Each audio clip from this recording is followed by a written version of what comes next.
Hello friends, নন্দিতার ছেলে তোমাদের সবাইকে স্বাগত। আশা করি তোমরা ভালো আছো, সুস্থ আছো। আমিও ভালো আছি। চলে এসেছি আবার একটা নতুন রেসিপি নিয়ে। আজকেও একটা শিমের রেসিপি। অদ্ভুত খেতে হয় এই রেসিপিটা। গরম ভাত অথবা রুটি সবার সাথেই দারুণ লাগে, আর বানানো খুবই সহজ। খুব বেশি ইনগ্রিডিয়েন্টসও লাগে না। এটাকে তোমরা শিম পাতুরি অথবা শিমের ঝালও বলতে পারো। তো চলো চটপট দেখে নেওয়া যাক রেসিপিটা।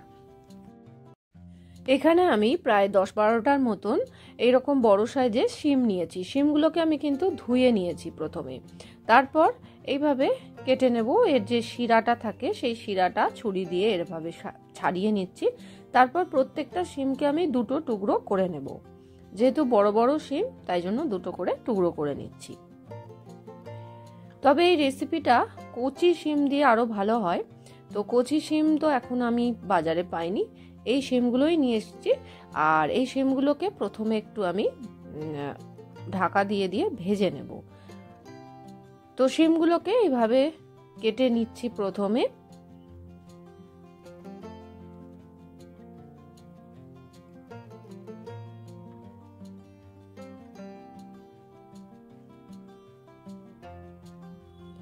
তো কাটা আমার হয়ে গেছে সব শিমগুলো। এইবারে আমি কড়াই বসিয়ে দিয়েছি। কড়াইটাকে গরম করে তারপর এখানে আমি প্রায় 2 টেবিল স্পুনের মতন সর্ষের তেল দিয়ে দিলাম। সর্ষের তেলটা কড়াইয়ের গায়ে ভালো করে মাখিয়ে নিয়ে গরম করে নেব।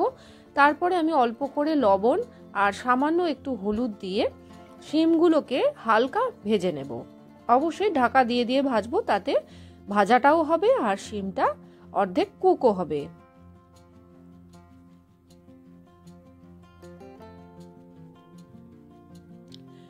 শিমগুলোকে দিয়ে খুন্তির সাহায্যে একটু নাড়াচাড়া করে নিচ্ছি। প্রথমে গ্যাসের ফ্লেমটা মিডিয়াম টু হাইতে রেখে তারপর আমি ঢাকা দিয়ে এটা মিডিয়াম টু লোতে রেখে গ্যাসের ফ্লেমটাকে আমি 2 মিনিট ঢাকা দিয়ে রেখেছিলাম। 2 মিনিট পর ঢাকা খুলে নিলাম। এইবার একটু শিমটাকে উল্টে পাল্টে দিচ্ছি। উল্টে পাল্টে দিয়েও আবারও 1 মিনিটের জন্য আমি ঢাকা দিয়ে শিমটাকে একটু কুক করে নেব।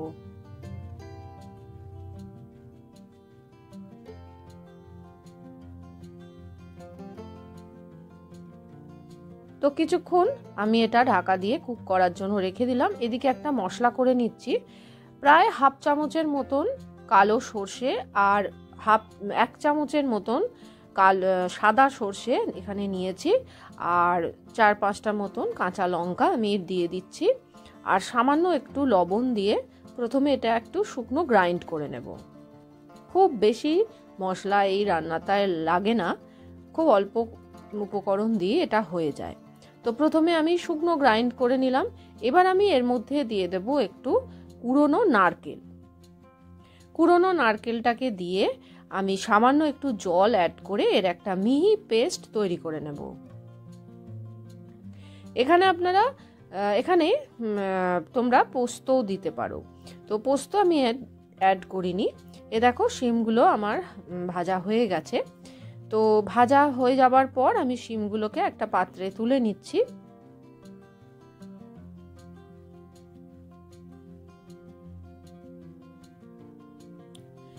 এবার কড়াইতে আরো একটু তেল আমি অ্যাড করছি, প্রায় 3 টেবিল স্পুনের মতন। তেলটা দিয়ে এবার প্রথমে আমি দেব 1/2 চামচের মতন কালো জিরে আর দেব 2টো চেরা লঙ্কা। 2টো না 3টে চেরা লঙ্কা দিয়েছি। এই রান্নাটা কিন্তু বেশ ঝাল ঝাল একটু টকটক স্বাদের হয়। একটু ঝাল ঝাল হলে খেতে ভালো লাগে। আর দিয়ে দিচ্ছি এখানে একটা মিডিয়াম সাইজের পেঁয়াজ একদম সরু সরু করে কেটে নিয়েছিলাম, সেটা দিয়ে দিলাম। সামান্য একটু লবণ অ্যাড করে দেব যাতে পেঁয়াজটা খুব তাড়াতাড়ি ভাজা হয়ে যায়, মানে নরম হয়ে যায় তাড়াতাড়ি। পেঁয়াজটাকে খুব মানে কড়া করে ভাজবো না বা লাল করে ভাজবো না, হালকা বাদামি করে ভেজে নেওয়ার পর এখানে দিয়ে দিলাম একটা মিডিয়াম সাইজের টমেটো, একদম ছোট ছোট করে কুটে নিয়েছিলাম। তো সেটা দিয়ে এবার টমেটোটাকে খুব ভালো করে ভেজে নেব যতক্ষণ না টমেটোটা একেবারে নরম হয়ে যাচ্ছে। তারপর দিয়ে দিচ্ছি সামান্য একটু হলুদ গুঁড়ো, 1/2 চামচেরও একদম কম। আর দিচ্ছি একটু কালারের জন্য কাশ্মীরি রেড চিলি পাউডার। আর ঝালটা অবশ্যই আপনারা আপনাদের টেস্ট অনুযায়ী দেবেন। তো একটু জল দিয়ে আমি মশলাটাকে কষিয়ে নেব। আমি একটু ঢাকা দিয়ে মশলা কষাই, তো এখানেও আমি তাই করেছি। একটু ঢাকা দিয়ে মশলাটাকে আমি কষিয়ে নিচ্ছি। আমি কিন্তু খুব বেশি একটা তেল ইউজ করছি না রান্নাতে, তোমরা মনে করলে দিতে পারো বেশি করে তেল, তো আমি অল্প তেলেই রান্নাগুলো করি।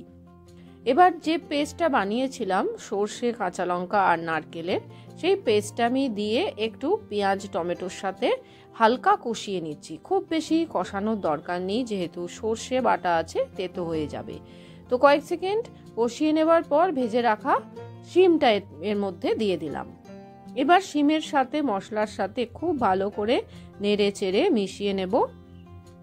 তারপর একটু জল এখানে অ্যাড করব মিক্সির বাটিটা ধুয়ে। আর এই রান্নাটা তো ঝোল বেশি হয় না, একটু মাখা মাখা হয়, যাতে ভাত দিয়ে মেখে খাওয়া যায় আর কি, বা রুটি দিয়েও এটা খাওয়া যায়। তো সামান্য একটু জল আমি এতে অ্যাড করে জলটাকে ফুটে ওঠা পর্যন্ত অপেক্ষা করে দুটো চেরা কাঁচা লঙ্কা দিয়ে আরও একটু ঢাকা দিয়ে এটা আমি রান্না করে নিলাম। তো রেডি হয়ে গেছে প্রায়, এটা শুধু দেখে নেব একটু শিমটা সেদ্ধ হয়েছে কি। আর আমি পরিমাণ মতন আরও একটুখানি লবণও দিয়ে দিয়েছি, আর দিয়ে দিচ্ছি চিনিটা অবশ্যই দিও, কারণ এই রান্নাটা একটু মিষ্টি মিষ্টি হলে ভালো লাগে, খুব না, সামান্য একটু মিষ্টি হলে ভালো লাগে, তাহলে টেস্টটা ব্যালেন্স হয়ে যায়। তো শিম এখানে সেদ্ধ হয়ে গেছে, আর গ্রেভিটাও আমি একটু ঘন করে নিয়েছি। এবার সব শেষে দিয়ে দিচ্ছি একটু কাঁচা সর্ষের তেল, আর ওপর থেকে ছড়িয়ে দেব কুচনো ধনেপাতা। দারুণ একটা রান্না তোমাদের সাথে আজকে আমি শেয়ার করলাম। অবশ্যই রান্নাটা করে দেখো, খেতে অসাধারণ হয়, বিশেষ করে ভাতের সাথে দারুণ লাগে। তো আজকের রেসিপিটা কেমন লাগলো অবশ্যই জানিও, লাইক দিও, শেয়ার করো, আর কমেন্ট বক্সে লিখে অবশ্যই জানাতে ভুলো না। আর সাবস্ক্রাইব করে নিও নন্দিতার হেসেলকে। আজ এখানেই শেষ করছি, আবার একটা নতুন রেসিপি নিয়ে চলে আসবো। ভালো থেকো, সুস্থ থেকো, ধন্যবাদ।